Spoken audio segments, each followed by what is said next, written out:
So when I start to think about the global economy, I think about all of the headlines we've seen in recent years. And it's hard not to think that we've seen a lot of black and white thinking. A lot of my work focuses on globalization, and we've seen these debates between globalization on the one side and efforts to deglobalize on the other side. But it hasn't just been black and white thinking about that. If you look at, for example, US-China competition, on one side you have people saying that we should continue to trade because of reasons of prosperity, and on the other side we see security people that say we need to decouple in order to have greater security. A lot of the work I've done in recent years has been working with policymakers to think about these complex issues that sit at the intersection of economics and security. But it's not just the mindsets of economists and security types that get into these black and white tribal wars. I also saw at the beginning of the pandemic similar black and white thinking between economists and epidemiologists about whether we should value health or wealth in terms of opening or closing our economies. And as someone who's been living through the bushfires, we also see a similar disciplinary tug of war between economists and environmental scientists about how to think about climate change in our future. As I've looked at our tendency towards black and white thinking across these areas, I've decided to step back and ask myself, what is the underlying problem here? And here I think the underlying problem is that our world is full of increasingly complex and interconnected problems: great power competition, AI, climate change, inequality. Yet with all of this colourful complexity, we face institutional silos and black and white thinking. So we face institutional silos because our 20th century understanding of expertise is about being narrow and deep. We have economists that sit next to security strategists, that sit next to health experts, that sit next to climate change experts, but rarely do we have people that are able to connect the dots between these different approaches. We have vertical expertise, yet we have complex horizontal problems. But we don't just have silos in our bureaucracy and in our universities. We also have a tendency, when these groups come together, to engage in tribal warfare and very black and white thinking. And why is that? Well, if you look at our underlying psychology, very unfortunately, as the complexity of our world goes up, our cognitive ability to cope with complexity actually goes down. And we tend to, when faced with that sort of insecurity, become more rigid and black and white in our thinking, more us versus them. We also tend to narrow our peripheral vision, and we shorten our time horizon. All of that's great if you hear a rustle in the bushes and you think it might be a lion and you need to run away. But when it comes to dealing with the complex challenges of our time, it takes us in exactly the wrong direction. And so that's why I wanted to start to think, instead of doing black and white thinking, is there a way that we could develop tools and techniques to do what I think of as full spectrum thinking? And here I'm using this particular image as a metaphor, because it turns out that the way that we see, not in black and white, but millions of different colours, isn't because we have millions of lenses in our eyes.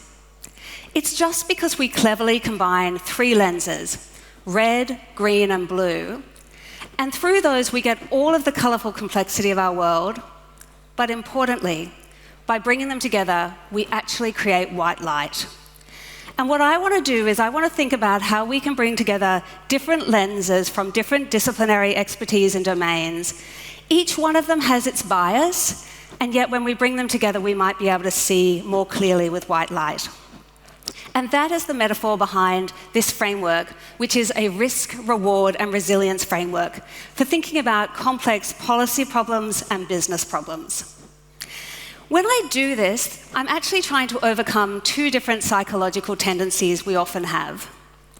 One is some people and some disciplines and some departments tend to focus very much on minimizing risk, and others very much on maximizing rewards.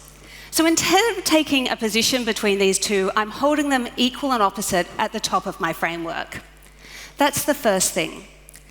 But the second thing is many of the frameworks that we have developed think about risk and reward, about particular decisions at particular points in time, We're less good about thinking systemically and over time.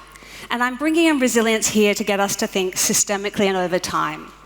Because it turns out, if you always minimize risk, you actually undermine your systemic resilience and create more risk for yourself long term. And equally, if you always maximize economic rewards today, you also undermine your resilience and your economic rewards for tomorrow. So if I start not with black and white thinking, but with risk, reward, and resilience, what's the next level down? So the next level down is to start to think about the drivers of risk, reward, and resilience. And I'm going to start here with the drivers of risk. And I'm going to give you an example that everyone should be familiar with because we all lived through it, which is COVID. So your risk level is a product of three things: an external threat or hazard, exposure, have you come into contact with it, and your level of vulnerability, which means it's worse for you if you do get exposed. So if we think about COVID, for example, some of the viruses were worse than others. We had lockdown orders or stay-at-home orders, which meant some people didn't come into contact with the virus and therefore weren't exposed. But we also had questions of vulnerability. Some people, if they were exposed, were much more vulnerable because they, for example, were old or had comorbidities. Your level of a risk is a product of these three different things. And if you knock any of them out, you actually don't have a risk. But one of the problems with risk management frameworks that seek to minimize risk is that they can also sometimes minimize rewards. And so I want to suggest that equal and opposite to these risk drivers, there are reward drivers. So if we think about reward, I think it's also the product of three things: an external opportunity, your internal capability, and access, which connects the two. So again, if we think about COVID, imagine running a restaurant. Opportunity is having potential customers, capability is having cooks and wait staff, and access is whether or not you have the legal ability to open your restaurant. And again, if we knock one of these out, we don't get our rewards. We saw in some of the economies, when we shut down the economies, we cut off access. And when we cut off access, people couldn't make the same rewards. But we also saw in some countries they didn't cut off access, they didn't shut down the economy, and people still didn't make the same rewards. And that's because there wasn't the same opportunity. People were scared, so they stayed away from restaurants. Or people came, but your staff was out sick with COVID. You didn't have capability. So once again, we need these three things to make our different rewards. Now, anybody who has ever been a management consultant or employed one, which should be probably everybody in this room, will quickly note that the top four elements here are very much like your standard SWOT analysis: strength, weakness, opportunity, and threat. But I think there are two problems with SWOT analyses. The first is they often take their regulatory environment as a given. But you as governments, a lot of the decisions you're making about the global economy today and your national regulations are questions about access and exposure. And we can see this in 5G connectivity, whether we open borders, what degree of immigration we have, what sort of trade and investment agreements we have, whether we have export controls. All of these, you can see, are fundamental questions of whether you have access to rewards and exposure to risk, and we are seeing countries recalibrate that particular balance. So that's the first thing I want to add to a SWOT analysis. But the second thing about a SWOT analysis is it often makes you think about risk and reward, or strength and weakness, opportunity and threat, at a particular point in time. And I now want us to think systemically and over time.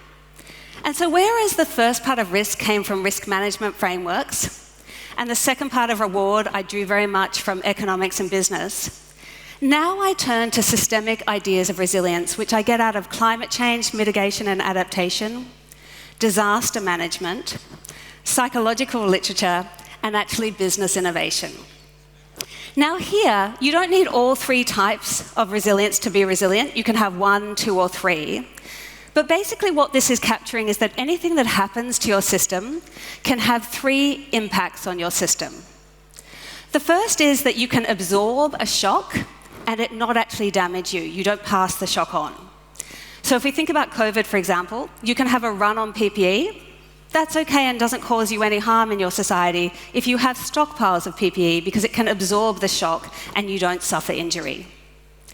But sometimes absorption isn't enough, and we actually have to adapt. And so if you think, for example, about the way we put schooling and work online during the pandemic, or we retooled some of our manufacturing plants, they are examples of adaptive capacity, where we make small-scale modifications to adjust and keep going. But sometimes adaptation isn't enough, and we actually need to transform. Now, many people don't think of transformation as a form of resilience because they think of resilience as bouncing back to the status quo. But sometimes it's the status quo that is not resilient, and we need a much more fundamental structural change in order to be resilient going forward. Now, many would argue in the pandemic that the transformative movement was actually the invention of the vaccines, which completely changed the risk-reward equation. But probably the example that's easier for people to usually grasp is about things like fossil fuel and the clean energy transition. We've been reaping the benefits of cheap fuels and fossil fuels and the opportunities and capabilities for many years. This has been driving up the level of carbon in our atmosphere and our extreme weather events, increasing risk.